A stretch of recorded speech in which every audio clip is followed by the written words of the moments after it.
A young man returns home and discovers on the carpet in the living room his own body.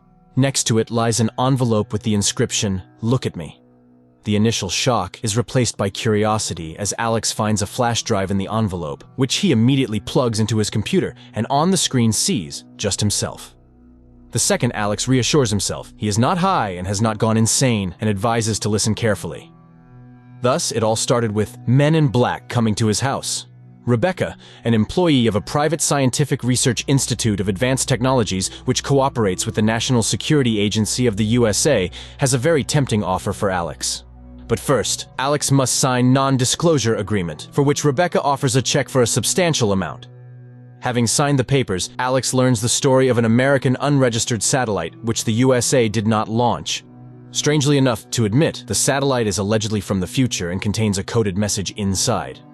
If Alex agrees, he will be put to sleep and delivered to the laboratory. The institute knows that he is practically bankrupt and lives in a house inherited from his parents. To prove the seriousness of her intentions, Rebecca immediately transfers a large sum to Alex's account, which convinces him to sign the documents. The next day, he is put in a car, given an injection, after which he falls asleep and only comes to his senses in a closed, secret place. Rebecca shows him the laboratory where the satellite is already located. And the guy starts solving the task.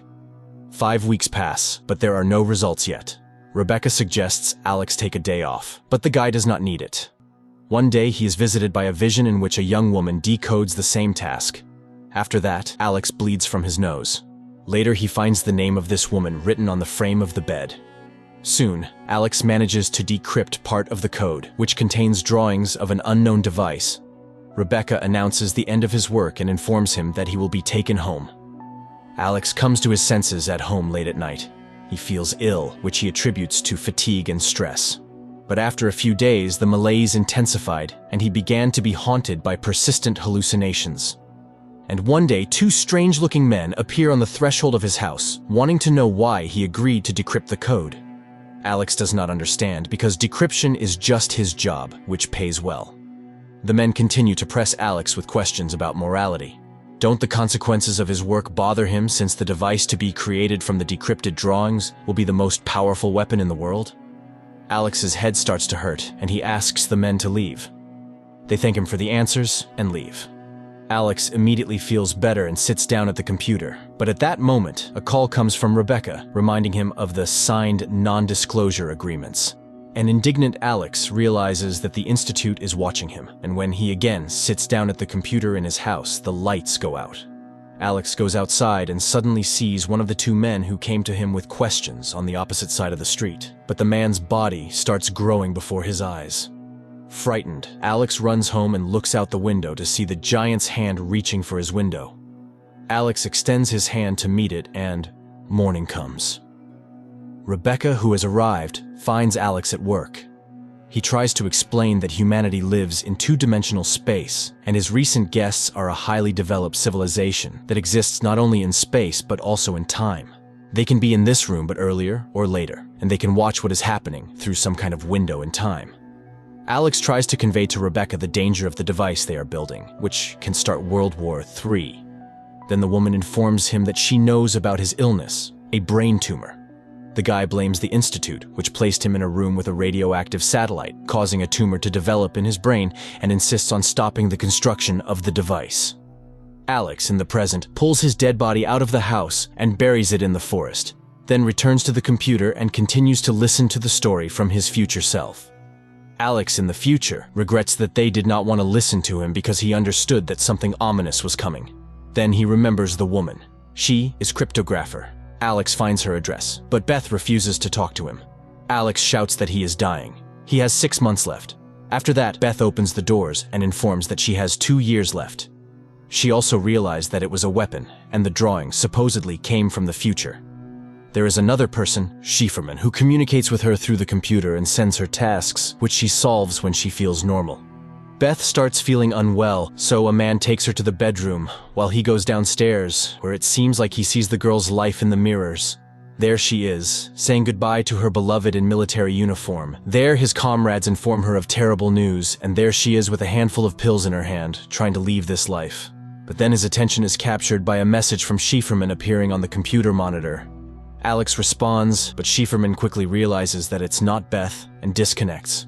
The man then grabs a pack of printed papers with tasks previously given by Schieferman. In the morning, Beth finds him on her sofa with the papers glued together. The guy points out to her that all this are pieces of a puzzle which, when assembled, can give an answer. Schieferman clearly doesn't work at the Institute. Alex asks Beth to help stop the creation of a death machine. The girl reports that she fell ill specifically after working with the satellite. She started having hallucinations and began thinking about a message from the future. What if it's possible to contact the sender? She began to hear the voices of the dead and one day heard her own voice. She also saw aliens, though she doesn't believe in them, and asks Alex to leave. Alex goes home, where people in black are waiting for him. Rebecca orders him not to meet with Beth anymore and urges him to use the remaining time wisely. Angered, the guy sends the guests to hell, and upon entering the house discovers that all his papers with conclusions have disappeared. Meanwhile, Beth sees a bright light at her house, which makes her feel sick. The woman screams in fear and tries to hide. Alex tries to drown his thoughts in alcohol when a message from Schieferman arrives on his computer. The guy is sure that Rebecca is hiding behind this nickname, but the interlocutor denies it. At that moment, the doorbell rings. Beth is on the threshold. It turns out that Schieferman directed Beth here and sent her the blueprints of a device capable of destroying the technology from the future. The couple begins developing a virus capable of destroying the machine being created from the blueprints they decrypted through the computer. But the next morning, Rebecca bursts into Alex's house. Representatives of the Institute know about their work and are already on their way there. She gives the name of the Institute's founder and orders to go to him as soon as possible. She is Schieferman and hoped to destroy the device with their help. Then cars approach Alex's house. The couple escapes through the back exit. Rebecca is caught, given an injection, and thrown into a car. Meanwhile, all the gas burners in the kitchen are opened. In the evening, Alex and Beth arrive at scientist Miles, who immediately recognizes both of them, as he has always followed their work. The thing is, this satellite was not the only one.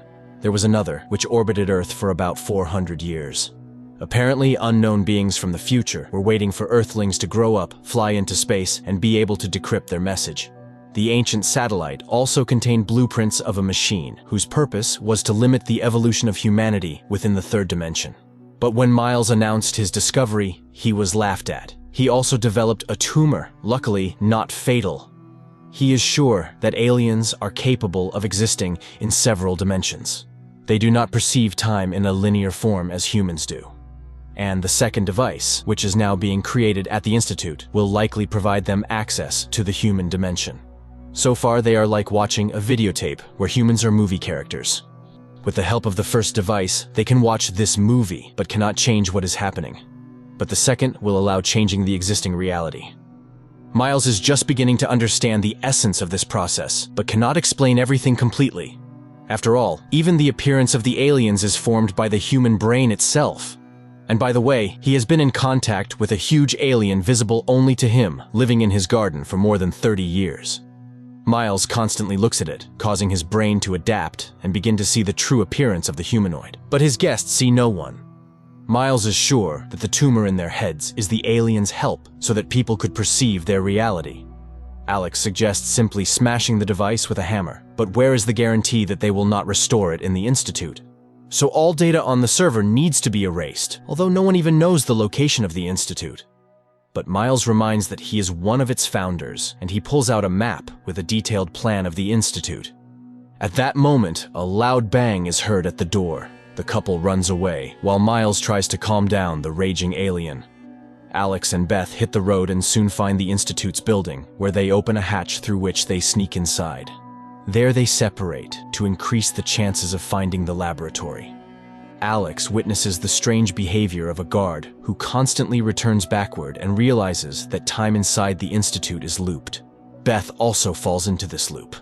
Realizing the futility of her attempts to go further, the girl activates the bomb. But because of the time loop, she is unable to leave the dangerous place.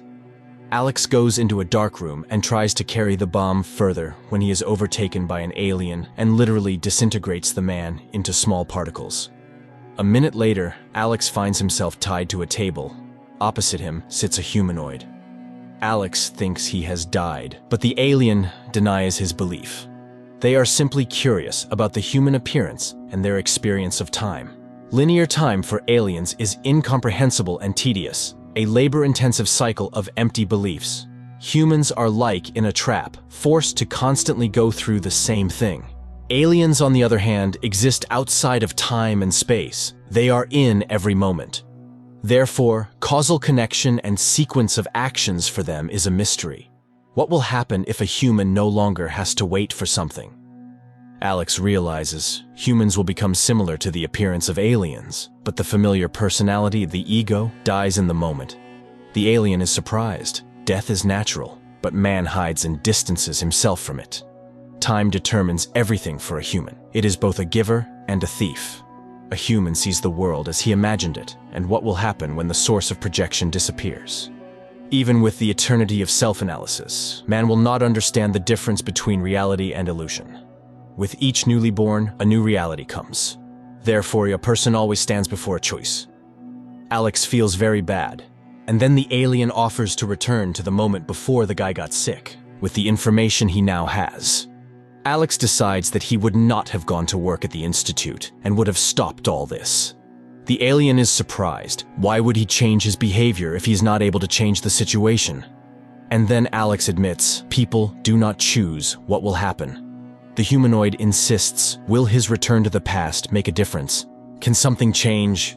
And immediately, the guy finds himself in his home, in front of the computer. He records this flash drive, realizing that nothing can be changed. The world may disappear tomorrow, but this is not news. Everything has already happened. Everything ended before it began. He puts the flash drive in an envelope and falls to the floor. The last words on the flash drive are about Alex in the past, warning Beth, and he drives to the girl's house, while Alex from the future, in his last words, asks to forget about everything and live on. Quite an interesting movie that makes you think, what if the concept of time really does not exist, and we live only here and now in one single moment? Who made us believe that there is a past and a future? And is it true that a person does foolish things, not thinking about how his thoughts and actions change his own future? Friends, write your opinion in the comments.